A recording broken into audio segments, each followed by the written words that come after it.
mémorable. Nous avons un dé que nous avons restauré cette année. Il a pris les couleurs, notre dé. Il s'est coloré des fruits, des fleurs et de toutes les broderies saviésanes qui manquaient sur ce tissu, qui est désormais totalement rénové.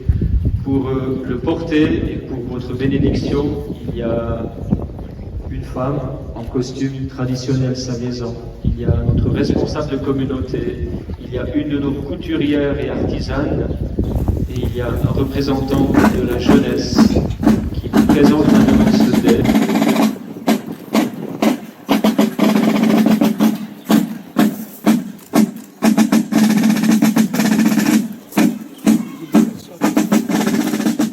Que Dieu Tout-Puissant vous bénisse,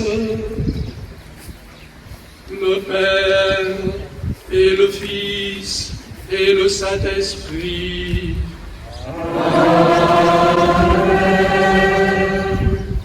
Allez dans la paix du Christ.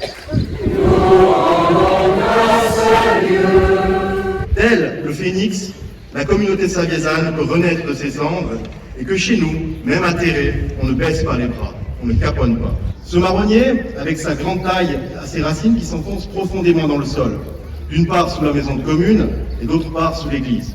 La maison de commune qui incarne le pouvoir temporel, l'église le pouvoir spirituel et la population représentée par le marronnier, tous trois sont donc intimement liés et surtout tous trois dépendent les uns des autres.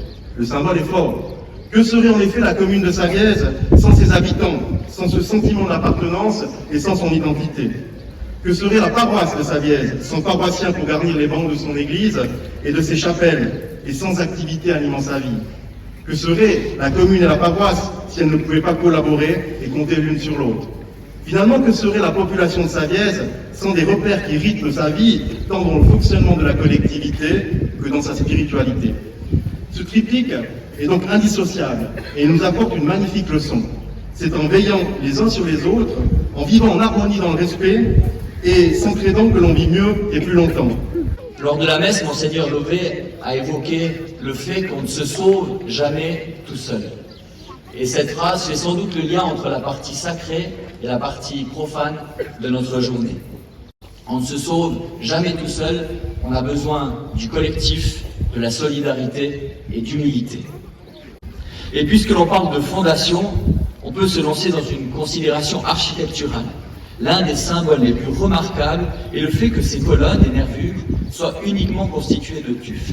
Cette roche si fine, friable, constituée des sédiments les plus divers, soutient à elle seule l'ensemble de l'édifice. On peut voir dans cette particularité une magnifique symbolique de l'importance du vivre ensemble. La cohésion, la solidarité entre des individus différents renforce la collectivité dans son ensemble, lui permettent de traverser les âges sereinement. Nous sommes nombreux et nombreux à ignorer peut-être à quel point notre Église se distingue d'un point de vue esthétique. Il y a exactement 90 ans aujourd'hui, le 28 mai 1933, débutaient les travaux de rénovation qui ont façonné l'Église telle que nous la connaissons aujourd'hui. La partie artistique de cette rénovation fut confiée à Ernest Bieler, le chef de file de l'école de Savièse. Et c'est exactement une année plus tard, le 28 mai 1934, que la bénédiction de la nouvelle église eut lieu.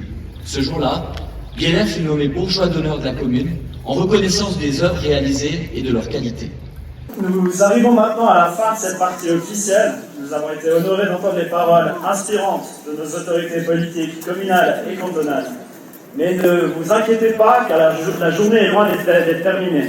Nous vous inviterons donc à rejoindre la place communale où un apéritif généreusement offert par la commune vous y attend.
c'était une journée magnifique, c'est pas seulement belle, elle était tout à fait impressionnante, de communion villageoise, franchement, c'était superbe.